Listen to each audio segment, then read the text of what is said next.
Jesus God? And if he is God, where in the Bible does it state that he's God? All right, let's see it.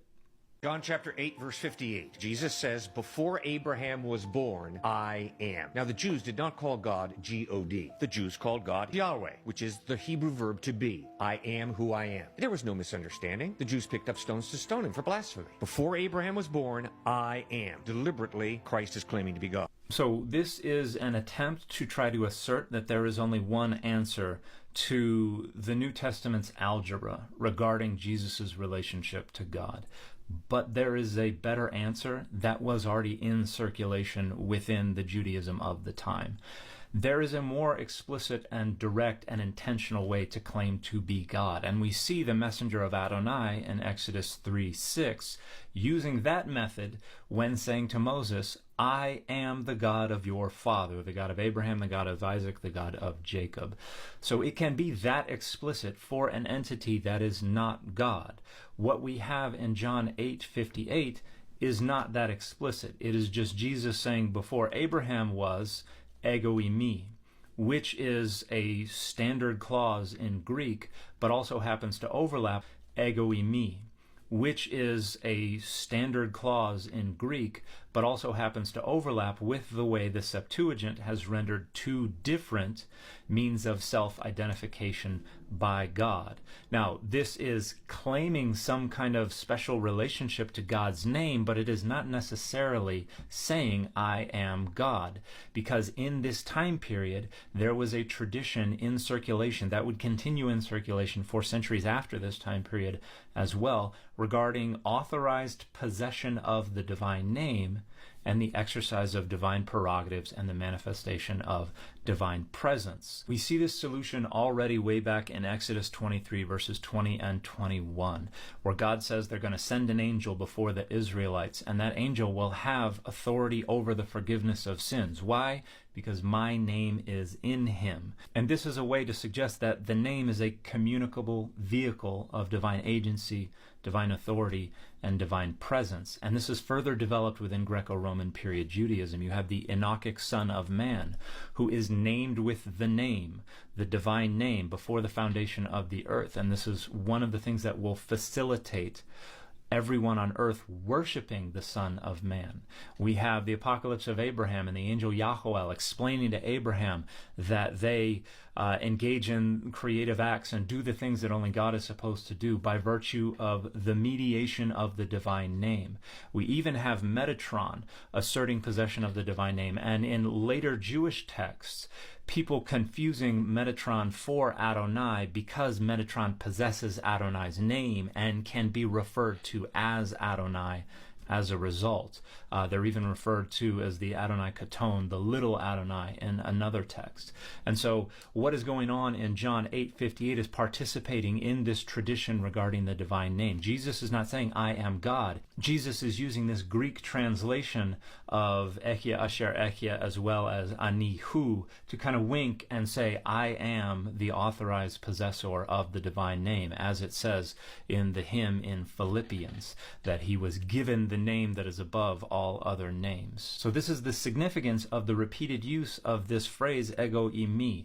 It is not to identify Jesus as God, but to identify Jesus as the authorized possessor of the divine name, and therefore authorized to exercise divine prerogatives, authorized to manifest the divine presence. And this is how seeing Jesus is seeing God. It's the exact same logic of divine images, and I discuss this in much more detail in my book, Adonai's Divine Images, A Cognitive Approach. You can find free access to the PDF of this book through my link tree. Then in John chapter 10, verse 30, Jesus says, I and the Father are one. No misunderstanding. They didn't think, oh, I see, this guy's a Hindu. He thinks everybody's part of God, so he's claiming that we're all a part of God. No, no, no.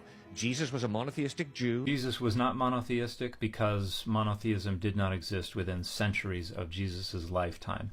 And I and a few friends have organized a conference that will take place next May at Brown University on why the Bible is not monotheistic, and I'll have more details on that in the future.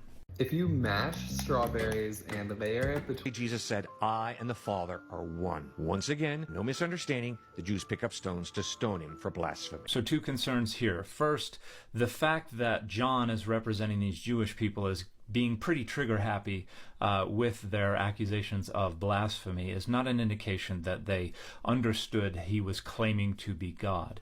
It is a part of the author's anti-Semitism, but additionally, claiming to be the authorized possessor of the divine name and claiming to be one with God are also things that could be interpreted as blasphemous in this time period. So there is not only one solution to the algebra of why Jesus is saying these things. There are other solutions, and in fact, there is a readily available solution that is developed in the Hebrew Bible and further elaborated on within Greco-Roman period Judaism that makes much better sense of what is going on in the New Testament as well as in the Gospel of John specifically. The other concern is that Jesus saying, I and the Father are one, is not a claim to being God, particularly in light of the intercessory prayer in John 17, where the author represents Jesus praying 3 times that his followers become one with him, just as he is one with the Father, so that they are all one together. So if we want to understand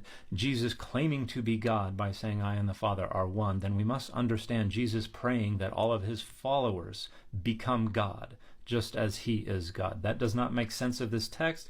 There are absolutely no grounds for arguing that in the intercessory prayer, Jesus is referring to some other kind of oneness, given that he explicitly states that the kind of oneness he wants his followers to achieve is the exact same kind of oneness that he has with God. Then by his deeds, he obviously claimed to be God. Mark chapter 2. Jesus is teaching in a packed out house, and all of a sudden the roof is ripped open, and a paralyzed man, is lowered on a mat to his feet. Jesus looks into the face of the paralyzed man and says, your sins are Forgiven. George, you got it. And then they got mad and they were confused. He was trying to weigh that forgiving sins is way more powerful than raising a man who's crippled. Bingo. By claiming to forgive the sins of a man he'd never probably seen before, Jesus is claiming to be God, because only God can ultimately forgive my sins. This is a flagrant misreading of this story, which is representing the Jewish folks as misunderstanding their own tradition. As I already explained, God gives the angel in Exodus 23 verses 20 to 21 authority over the forgiveness of sins. So it is not true that only God can forgive sins. In fact, Jesus later on is going to give his disciples authority over the forgiveness of sins as well. So Mark 2 is not representing Jesus as operating within this expectation of the Jewish crowd. It is representing the Jewish crowd as misunderstanding, which is why Jesus' response is not wink, wink.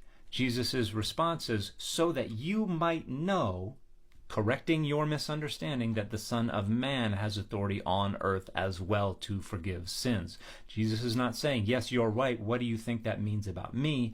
Jesus is saying, no, you're wrong. You don't understand the existing tradition regarding the Son of Man, who also has authority to forgive sins. Again, going back to the idea in Exodus 23 verses 20 to 21 that the angel has authority over the forgiveness of sins. Why? Because my name is in him. The angel is the authorized possessor of the divine name. Jesus is saying the very same. I am the authorized possessor of the divine name.